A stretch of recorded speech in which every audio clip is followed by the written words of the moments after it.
Pa-check muna natin yung mata ni Kuya Donnie. Ano, be? Ayusin mo yung ano mo, be. Ano po kumaan? Si Kuya Kinkin naman. Ikaw, be, mataas yung istag. Ano? Ano yun? Ayan, puro kasi kayo cellphone. Kung ano. Pili ka. Patingin nga, be, harap ka sa akin. Ayan. Pili ka pa. Tingin nga, harap ka. Ayoko niyan. Pili ka na. Patingin nga nung una. Yung una mong sinuot. Harap ka sa akin, be. Okay. Parang mas type ko yan. Yan na lang. Basta ano yan? Late lang ano. Alin? Hindi, maganda yan siya. Mas okay nga yan eh.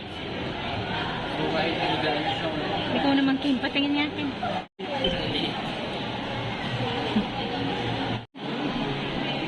Ganyan sila, ano eh. Si Kuya Donnie mo kasi mataas ang ano sa mata niya.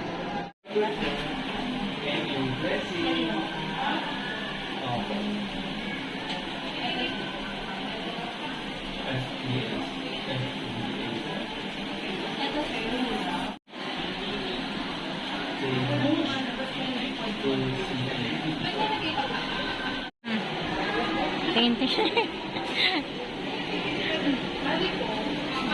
Tingin-tingin tayo dito kaya sa mga salamingkin.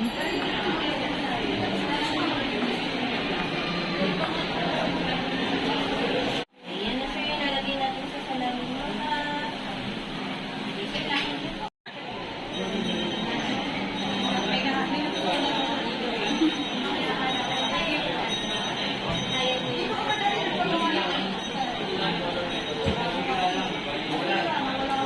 Nakasalamin na si Kuya ng Crescent.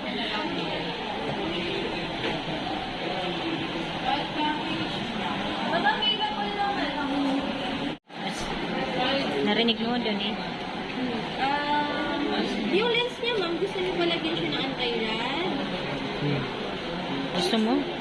Para Para sa may cellphone. protection. Magkano yung ganun, ma'am? 500 lang, ma'am. Ikaw, siya ang may pera. Sige, ikaw na, be. Kung nag-alert sa araw, pero okay ka nang kita kayo.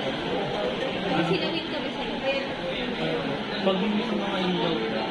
kaya stigmatized ko sa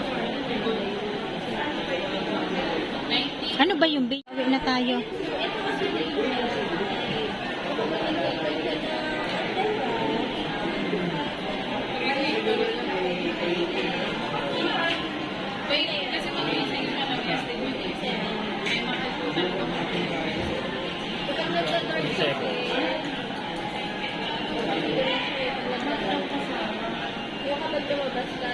Huwag na, di ka naman masyado lumalabas. Yung sa tire, ano ka lang.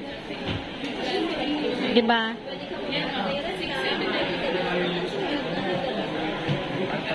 Yung 37 ba yun? O, yun na lang, ma'am. Dapat si Crisel Donnie pinatignan. Diba? Mamaya, oo. Matatapos na si Kuya Donnie. Suot mo nga, be. Tignan mo. Bakas tapos na tayo. Ano, be? Ayun na si Kuya Donnie. Gusto ko naman mag-ride. Magra-rides daw siya. Ano, okay na?